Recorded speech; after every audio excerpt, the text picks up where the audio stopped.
Most welcome in the UPSC study official.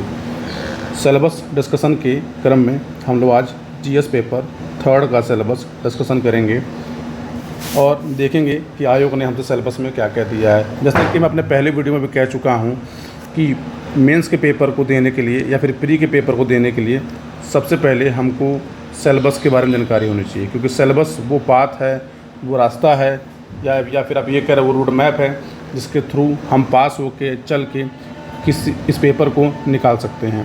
तो देखिए, GS third paper के बारे में एक महत्वपूर्ण बात तो ये है, ये पेपर अपने आप में बहुत ही डायनेमिक पेपर है। डायनेमिक मेरे कहने का सेंस क्या है कि इस पेपर में कोई पर्टिकुलर बुक नहीं है, कोई पर्टिकुलर मैटर नहीं है, यानी आपको अपना मैटर खुद से ही प्रिपेयर करना होगा, या तो आप ऑनलाइन प्रिपेयर कर लीजिए या किसी की हेल्प से कर लीजिए।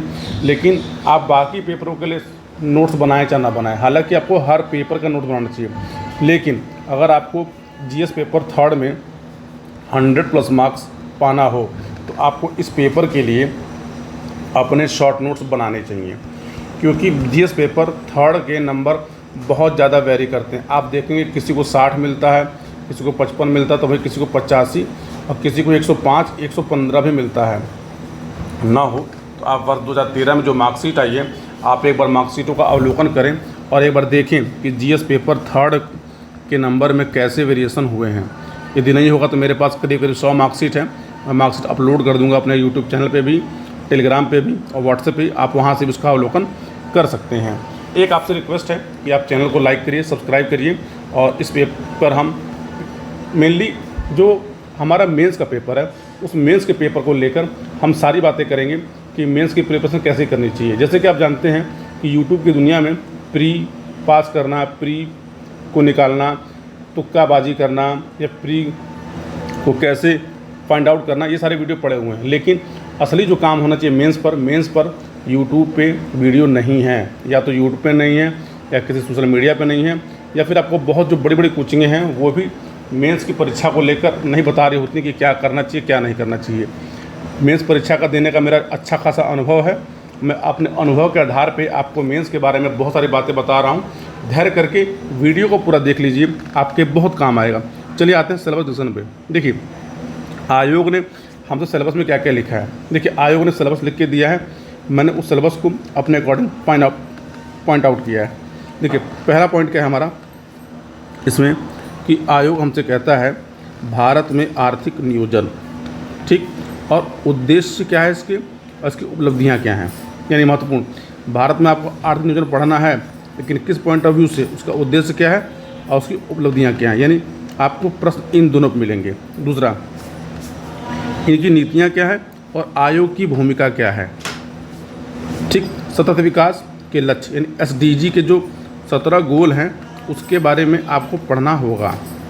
यानी ये हमारा पहला पॉइंट है। देखिए, दूसरा हमारा पॉइंट गरीबी के मुद्दे, बेरोजगारी, सामाजिक न्याय, समावेशी विकास। अगर आप ध्यान से देखेंगे तो ये जो चारों मुद्दे लिखे गए हैं, ये चारों मुद्दे आपस में एक दूसरे से रिलेट करते हैं। यानी आप जब भी पॉइंट नंबर 2 का सिलेबस प्रिपेयर करें तो गरीबी को बेरोजगारी के साथ, बेरोजगारी एक को सामाजिक न्याय के साथ, और यदि आप इन तीनों को फुलफिल करेंगे तभी हम समावेशी विकास या फिर इंक्लूसिव डेवलपमेंट या फिर इंक्लूसिव ग्रोथ की बात हम कर सकते हैं। पॉइंट नंबर 3, सरकार के बजट और वित्तीय प्रणाली। जैसा कि आप जानते हैं कि सरकार हर साल बजट बनाती है, तो देखिए बजट बनाने की प्रक्रिया, बजट कैसे तैयार होता है, बजट किन चरणों में पास होता है और बजट बनाने का क्या उद्देश्य है, ये आपको पता होना चाहिए, तब जाके आप अपना आंसर लिख सकते हैं। फिर हमारा अगला पॉइंट है प्रमुख फसलें। देखिए, विभिन्न प्रकार की सिंचाई विधियाँ एवं सिंचाई प्रणाली, कृषि उत्पादन का भंडारण, ढुलाई, विपणन, किसानों की सहायता एवं ई तकनीक। अब देखिए, इस पॉइंट में आपको जितनी चीज़ें मिल रही हैं वो है फसल, और फसल से रिलेटेड सारी चीज़ें हैं, क्योंकि अगर आप फसल लगाएंगे उसकी सिंचाई होगी तो आपको पास सिंचाई की प्रणाली होनी चाहिए। अगर सिंचाई की प्रणाली है तब जाके हमारा कृषि उत्पाद बनेगा। जब उसका उत्पादन होगा उसका भंडारण करेंगे, भंडारण के लिए आपको यातायात चाहिए तो उसकी ढुलाई होगी, तो उसकी मार्केटिंग होगी, मार्केटिंग के लिए आपको ई टेक्नोलॉजी चाहिए। तो देखिए, आयोग ने अपने सिलेबस को बहुत ही डिफाइन तरीके से डिफ़ाइन करने का प्रयास किया, लेकिन आपको उसको डिकोड करके अपने लिए शॉर्ट मैटर प्रिपेयर करना है। देखिए अगला हमारा पॉइंट क्या है कि अप्रत्यक्ष एवं प्रत्यक्ष कृषि अनुदान यानी सब्सिडीज़, न्यूनतम समर्थन मूल्य एमएसपी से जुड़े हुए मुद्दे, पीडीएस सिस्टम यानी सार्वजनिक वितरण प्रणाली का उद्देश्य क्या है, क्रियान्वयन, परिसीमाएं, खाद्य सुरक्षा, बफर भंडार और कृषि संबंधी तकनीकी का अभियान। यानी कि हमारा जो एग्रीकल्चर रिलेटेड इश्यूज़ हैं उसमें क्या क्या आते हैं वो सारा उन्होंने point number 4, point number 5, point number 6 में डिफ़ाइन किया है। तो आपको इससे इसको प्रिपेयर करना होगा। देखिए पॉइंट नंबर 6 में भारत में फूड प्रोसेसिंग इंडस्ट्री से उद्योग, उसका कार्यक्षेत्र क्या है, महत्व क्या है, उसका स्थान कैसे डिफाइन करते हैं और उसमें क्या क्या आवश्यकताएं हैं और हमारे पास उसकी श्रृंखला प्रबंधन यानी हम उसको कैसे मैनेज करते हैं, ये हमसे आयोग ने सिलेबस में पूछा है। यानी देखिए, यानी अगर आप ध्यान से देखें तो 4, 5, 6 यानी एक पूरा कंप्लीट पैकेज है, कंप्लीट टॉपिक है, जिससे आयोग हर साल 4 से 5 क्वेश्चन पूछता है। अब आते हैं पॉइंट नंबर 7 पे, भारत में स्वतंत्रता के पश्चात भूमि सुधार यानी लैंड रिफॉर्म। यानी भारत जब आज़ाद हुआ तो आज़ाद होने के बाद 1950 के बाद लेकर 1970 के दशक में लैंड रिफॉर्म किए गए। उस लैंड रिफॉर्म के क्या क्या इफ़ेक्ट पड़े सोसाइटी पर, उसके क्या इफ़ेक्ट पड़े इकोनॉमी पे, उसके क्या इफ़ेक्ट पड़े शासन पे, ये आपको प्रिपेयर करना होगा। पॉइंट नंबर 8 में भारत में वैश्वीकरण तथा उदारीकरण के प्रभाव। आप जानते हैं कि 1991 में एलपीजी भारत ने लागू किया। एलपीजी मतलब लिबरलाइजेशन, प्राइवेटाइजेशन एवं ग्लोबलाइजेशन। अब देखिए एलपीजी के प्रभाव क्या क्या पड़े, यानी औद्योगिक नीति में परिवर्तन और औद्योगिक विकास में प्रभाव। देखिए एलपीजी एक पैकेज है, एलपीजी को एक पैकेज के रूप में तैयार करें क्योंकि आपको एलपीजी से क्वेश्चन हर साल देखने को मिलता है। अगला हमारा टॉपिक है आधारभूत संरचना, ऊर्जा, बंदरगाह, सड़क, विमान और रेलवे, यानी पूरा का पूरा ट्रांसपोर्टेशन सिस्टम।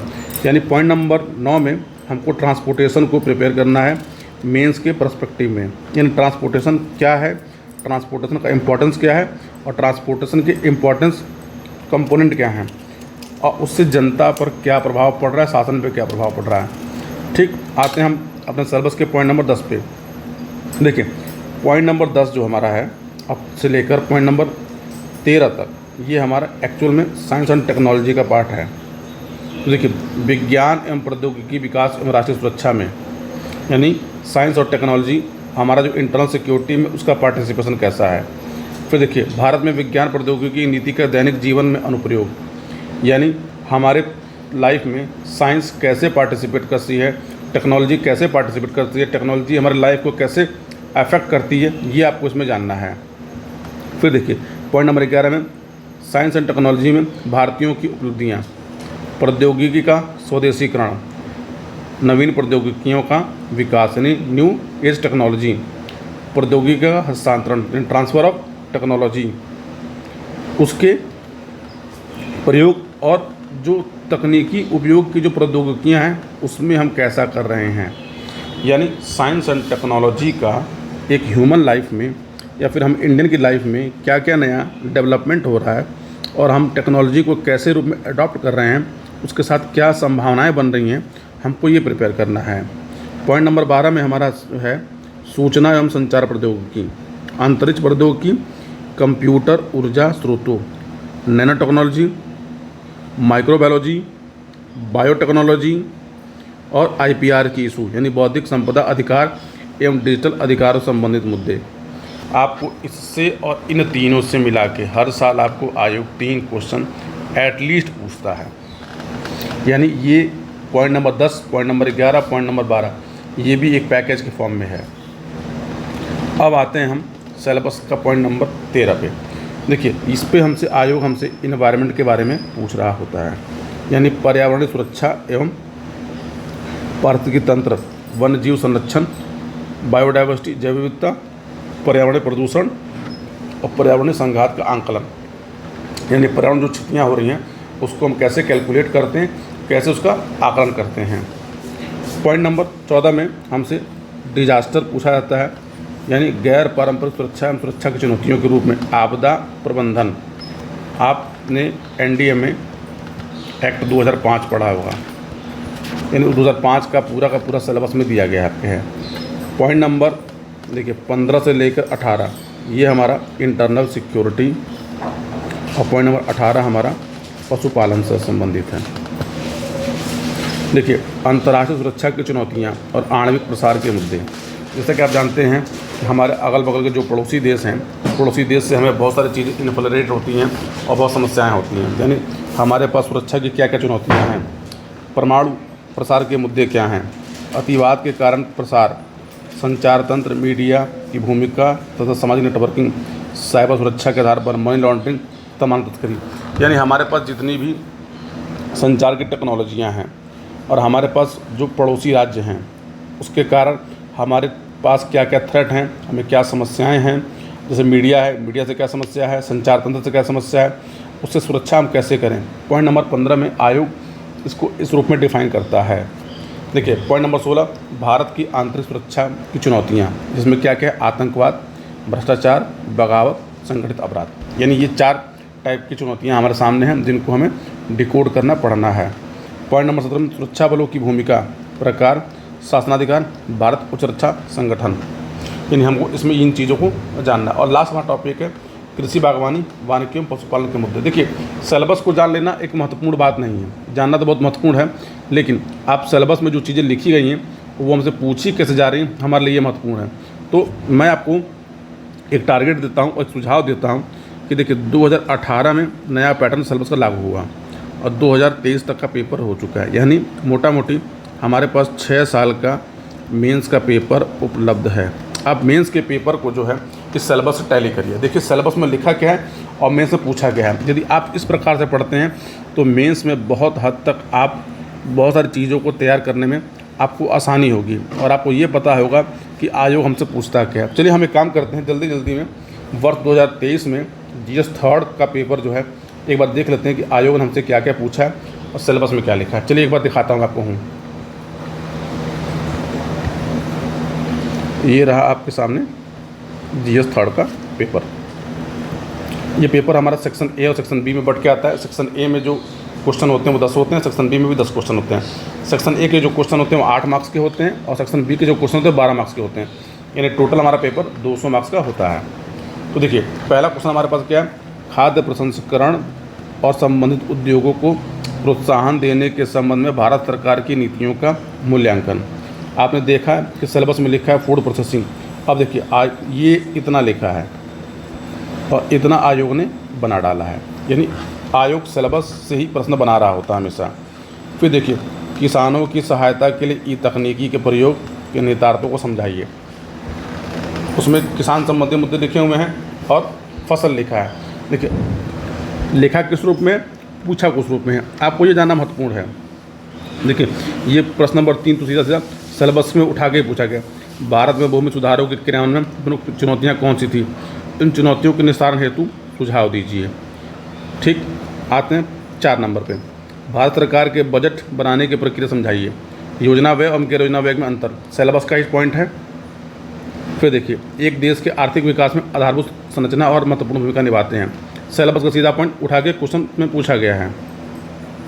ब्लड मून किसे कहते हैं, यह कब होता है। देखिए ये पेपर बहुत लोग सोच रहे होंगे ये पेपर फर्स्ट का क्वेश्चन है, आपको लगना चाहिए, लेकिन ब्लड मून में टेक्नोलॉजी और साइंस एंड टेक में ये इंक्लूड हो जाता है, इसलिए ये भी क्वेश्चन देखिए। भारत के चंद्रमा मिशन कार्यक्रम चंद्रयान 3 के प्रमुख उद्देश्य, मैंने पूछा स्पेस टेक्नोलॉजी, सीधा क्वेश्चन।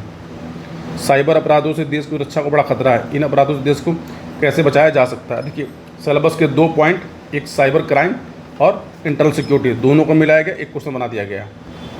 आइए क्वेश्चन नंबर 9 पे, भारतीय सुरक्षा बलों को अधिक सशक्त कैसे किया जा सकता है, अपने सुझाव दीजिए। सिलेबस का सीधा पॉइंट, एक क्वेश्चन। आणविक प्रसार के मुद्दों पर भारत का दृष्टिकोण क्या है, सिलेबस में सीधा एक पॉइंट है। देखिए क्वेश्चन के फॉर्म में कन्वर्ट हुआ। अब देखिए नीति आयोग के प्रमुख उद्देश्य बताइए। नीति आयोग के सिद्धांत और कार्य इस प्रकार योजना आयोग से भिन्न है। देखिए जब नीति आयोग नहीं था तो उस समय योजना आयोग कार्य करता था, लेकिन अब नीति आयोग हमारे सामने है, योजना आयोग को ख़त्म कर दिया गया, इसलिए आपको नीति आयोग से हर साल एक आध क्वेश्चन देखने को मिलेगा। देखिए समावेशी विकास की अवधारणा, इंक्लूसिव ग्रोथ, भारत में समावेशी विकास के क्या मुद्दे हैं? सिलेबस का ही पॉइंट है ये भी। सतत विकास लक्ष्यों को प्राप्त करने के लिए भारत में किए जा रहे विभिन्न प्रयासों का वर्णन कीजिए। SDG गोल। देखिए, खाद्य सुरक्षा हेतु विभिन्न उपायों के बावजूद बृहद चुनौतियां बनी हुई हैं भारत के संदर्भ में, व्याख्या कीजिए। देखिए, PDS सिलेबस में है। सार्वजनिक वितरण प्रणाली ने सिद्ध किया कि वह वर्षों से कीमतों के स्थिरीकरण तथा उपभोक्ता के पहुंच वाली कीमतों पर खाद्यान्न उपलब्ध करवाने में सरकार की नीतियों का सबसे महत्वपूर्ण अस्त्र रहा है। इसकी व्याख्या कीजिए। जैसे आप जानते हैं, राशन की जो दुकानें हैं और जो पब्लिक डिस्ट्रीब्यूशन सिस्टम है, उसमें सरकार किस रूप में जो वंचित वर्ग है या जो लक्षित समूह है उसको भोजन जो उपलब्ध कराती है, आपसे उसी बारे में एक क्वेश्चन पूछा गया है। क्वेश्चन नंबर 16, भारत में ऊर्जा संसाधनों की लगातार बढ़ती मांग को पूरा करने के लिए क्या कदम उठाए जा रहे हैं? विशेष रूप से अक्षय एवं टिकाऊ ऊर्जा, यानी जो रिन्यूएबल और नॉन रिन्यूएबल जो एनर्जी है, आपसे उसके बारे में ये प्रश्न है। फिर देखिए, मैंने कहा सिलेबस में बायोटेक्नोलॉजी, जैव प्रौद्योगिकी में भारत की मुख्य उपलब्धियाँ कौन सी हैं? इनमें समाज के गरीब वर्गों के उत्थान में कैसे मदद मिलेगी? प्राकृतिक और मानव निर्मित आपदाओं से अंतर स्पष्ट करें। आपदा सिलेबस में है। भारत में आपदा प्रबंधन प्रणाली की प्रभावशीलता को स्पष्ट करें। फिर देखिए, मनी लॉन्ड्रिंग सिलेबस में क्वेश्चन बनाया गया। अवैध धन हस्तांतरण देश की आर्थिक प्रभुत्वता के लिए गंभीर खतरा है। सूचना और संचार प्रौद्योगिकी ने इससे ज़्यादा चुनौतीपूर्ण बना दिया है, व्याख्या कीजिए। लास्ट क्वेश्चन, भारत तथा विश्व में मीडिया से क्या सकारात्मक और नकारात्मक परिवर्तन हुए हैं? राष्ट्रीय व अंतर्राष्ट्रीय सुरक्षा मीडिया के क्या? देखिए, आपके सामने जो 20 प्रश्न हैं वो सिलेबस के ही पॉइंट से बनाए गए हैं। अभी मैंने आपके सामने 2023 का पेपर डिस्कशन किया है।